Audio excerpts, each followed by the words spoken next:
Hello बच्चों, क्या हाल चाल। आशा करते हैं आप सभी लोग स्वस्थ और मस्त होंगे। बच्चों, आज हम लोग बात करने वाले हैं कंपार्टमेंट और इम्प्रूवमेंट एग्ज़ाम क्लास 12 के मैथ सब्जेक्ट के लिए। बच्चों देखो, ऐसा तो नहीं कि आपका मैथ अच्छा नहीं था। अगर अच्छा नहीं होता तो आप लेते नहीं। किसी कारणवश मैं मान के चल रहा हूँ आपका मैथ मेन एग्ज़ाम में अच्छा नहीं गया होगा। तो अब आपको एक चांस और मिला है। जिन बच्चों का कंपार्ट लगा होगा मैथ को, उनको कंपार्टमेंट एग्जाम देने के लिए, और कुछ बच्चों को उम्मीद के अनुसार नंबर नहीं मिले हैं तो वो इम्प्रूवमेंट एग्जाम देके अपने नंबर को सुधार सकते हैं। और दोनों के फॉर्म बहुत ही जल्द आने वाले हैं। बच्चों, आज हम बात करने वाले हैं कौन सी स्ट्रेटजी के तहत आप फिर से आप अपने इस पेपर को दे के मार्क को सुधार पाओ। ठीक बच्चों, तो थोड़ा सा बात करते हैं बच्चों कि एप्लीकेशन प्रोसेस क्या होने वाला है। देखो, application process for compartment and improvement 2023 जिसको इस साल देना है। और ध्यान देना, ये एग्जाम इस साल वही बच्चे दे पाएंगे जो एक सब्जेक्ट में जिनका कंपार्ट लगा हो, या जिस किसी को भी एक सब्जेक्ट में इम्प्रूवमेंट देना हो। तो इसका प्रोसेस बहुत ही जल्द स्टार्ट होने वाला है। सिलेबस लिखा है सुन, मतलब बहुत ही जल्द आपका, मुझे लगता है कि 3 या 4 या 5 दिन के अंदर आपका जो प्रोसेस है एप्लीकेशन फॉर्म भराना वो स्टार्ट हो जाएगा। बच्चों, ये फॉर्म ऑनलाइन या स्कूल दोनों ही माध्यम से आप भर सकते हो। ऑनलाइन खुद भी भर सकते हो या आप स्कूल से कांटेक्ट करके भर सकते हो। दूसरा, एप्लीकेशन फी अभी इस साल का तो नहीं पता, लेकिन पिछले ईयर का 200 रुपये पर सब्जेक्ट था। पिछले ईयर का 200 रुपये पर सब्जेक्ट था, तो फीस भी बहुत ज़्यादा नहीं है। अब आप स्कूल वाले हो सकता है कुछ एडिशनल चार्ज करें, तो वो आप देख लीजिएगा।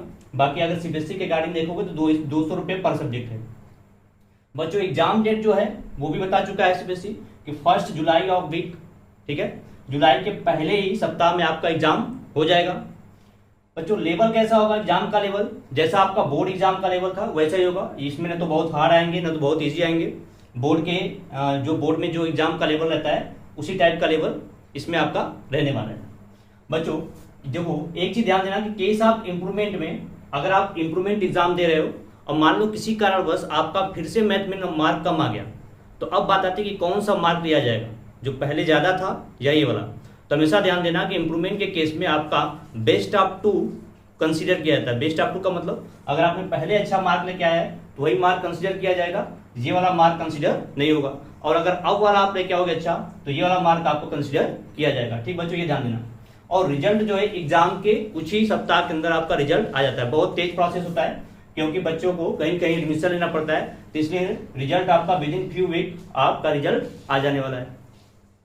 बच्चों, अब हम बात करते हैं कि मैथ में कंपार्टमेंट और इम्प्रूवमेंट जब आप तैयारी कर रहे हो तो किस स्ट्रेटजी के तहत आप पढ़ो कि आप अच्छे से परफॉर्म कर पाओ। मुझे मैंने चैप्टर वाइज मार्क डिस्ट्रीब्यूशन लिखा है। जो आपका पहला चैप्टर है रिलेशन और फंक्शन, ठीक है, ये 8 नंबर के आते हैं। एलजेब्रा में आपका चैप्टर नंबर 3 और 4 है, जिसे मैट्रिक्स और डिटरमिनेंट बोलते हैं, वो 10 नंबर का आता है। कैलकुलस में कुल मिला के 5 चैप्टर है, 5, 6, 7, 8, और सबसे ज्यादा इसी का वेटेज है 35 नंबर। वेक्टर और 3D से 14 नंबर के आएंगे। लीनियर प्रोग्रामिंग से 5 नंबर का आएगा। प्रोबेबिलिटी से 8 नंबर का आएगा। अब बात आती है बच्चों कि किस चैप्टर को आप पहले पढ़ो, ठीक है। तो देखो, एक चीज ध्यान देना, आप कैलकुलस को देख के अगर ज्यादा मार्क का है तो आप सोचोगे कि इसी को पहले पढ़ा जाए। ये स्ट्रेटजी आप मत अप्लाई करना। सिंपल सी स्ट्रेटजी क्या है कि आपका जो भी चैप्टर बहुत अच्छे से तैयार हो, जो भी चैप्टर बहुत अच्छे से तैयार हो, उसे आप पहले प्रिपेयर करो, ठीक है। पहले प्रिपेयर करो और प्रैक्टिस करो। तरीका क्या होना चाहिए कि पहले एनसीईआरटी पढ़ लो, और एनसीईआरटी पढ़ ही चुके हो तो अब क्या करना है आपको कि पिछले बोर्ड एग्जाम में आए हुए क्वेश्चन को प्रैक्टिस करना है। तो आप जितना ज़्यादा पीवाईक्यू सॉल्व करेंगे बोर्ड एग्जाम में आए हुए, उतना आपको फायदा होने वाला है। ऐसा तो नहीं कि आपको बिल्कुल स्टार्ट करना है, स्टार्ट करना नहीं है, अब आपको प्रैक्टिस करनी है। और प्रैक्टिस करने के लिए एनसीईआरटी के क्वेश्चन और पीवाईक्यू मोर देन सफिशिएंट है। ठीक बच्चे, ये ध्यान देना। मेरे हिसाब से रिलेशन और फंक्शन बहुत छोटा चैप्टर है, इसे आप हार्डली 1 से 2 दिन में कर जाओगे। और ये 8 नंबर का आता है, 8 नंबर का आता है, और उसमें भी एनसीईआरटी में बहुत सारा पोर्शन कट गया है। तो मेरे हिसाब से आप रिलेशन फंक्शन को पहले पढ़ना। वेक्टर और 3D बहुत ही आसान सा चैप्टर है, आप पिछली ईयर भी देखोगे वेक्टर और 3D बहुत आसान सा चैप्टर है। इसमें से आपके 14 मार्क के क्वेश्चन आते हैं, 14 मार्क के यहाँ से भी आते हैं, तो इसे भी कर लीजिएगा। समझ रहे हो, पहले पे आप इसे रखना, दूसरे पे इसे रखना। लीनियर प्रोग्रामिंग का सिर्फ 12.1 है और यहाँ से 5 नंबर के क्वेश्चन आते हैं लीनियर प्रोग्रामिंग के 12.1 एक एक्सरसाइज से 5 नंबर के क्वेश्चन आएंगे। तो थर्ड पे आप ऐसे करते हो। प्रोबेबिलिटी का भी बहुत सारा पोर्शन कटा हुआ है, प्रोबेबिलिटी में भी बहुत सारा पोर्शन कटा हुआ है, और वहां से 8 नंबर के मार्क आए क्वेश्चन आएंगे, 8 मार्क के क्वेश्चन आपके आने वाले हैं। तो इसको आप रखिएगा, इसके बाद लीनियर प्रोग्रामिंग बाद, और सबसे लास्ट में आप कैलकुलस को रखना। मैं इसलिए कह रहा हूं बच्चों, देखो कैलकुलस में सिर्फ आपको कैलकुलस के फॉर्मूले लगेंगे, आपको टेक्नोमेट्री भी अच्छे से आनी चाहिए, ठीक है। टेक्नोमेट्री से अच्छे से आएगी तभी आप अप्लाई करना सीख पाओगे। तो बेहतर होगा कि वो जो इजी चैप्टर है और जिसपे आपका कमांड है, अगर आपका इस पे कमांड है तो पहले आप रिसीव कर लेना, ठीक है। हम दोनों बच्चों के लिए बता रहे हैं, जो इंप्रूवमेंट में है और जो कंपार्टमेंट में है। कंपार्टमेंट के बच्चों को सबसे पहले क्या है, पासिंग मार्क को गेन करना। आपको पता होगा कि 80 मार्क का टोटल है, इसका 26 से 27 मार्क आपको लेके आना है पास होने के लिए। तो मिनिमम 30 मार्क तो चाहिए कम से कम, ताकि आप पास हो पाओ। तो पहले वो स्ट्रेटजी अप्लाई करो जो आप पासिंग मार्क का बैरियर है वो क्रॉस कर पाओ। तो मेरे हिसाब से इसको, रिलेशन फंक्शन को, अलजेब्रा ये भी बहुत आसान है, जिसमें मैट्रिक्स और डिटरमिनेंट आता है, वो 10 नंबर का आएगा।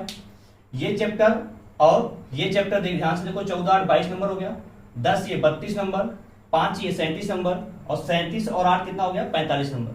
समझ रहे बच्चों। अगर कैलकुलस को छोड़ दो, बाकी जितने भी चैप्टर है सब इजी हैं, और वो 45 नंबर के आ रहे हैं। हाँ, ये बात सही कि कैलकुलस अकेले 35 का आता है, लेकिन अकेले में ध्यान से देखो तो 5 चैप्टर हैं, और पांचों चैप्टर अच्छे खासे हुए हैं। मीन्स आपकी टेक्नोमेट्री अच्छी होनी चाहिए, तभी आप सही से अप्लाई कर पाओगे, ठीक बच्चों।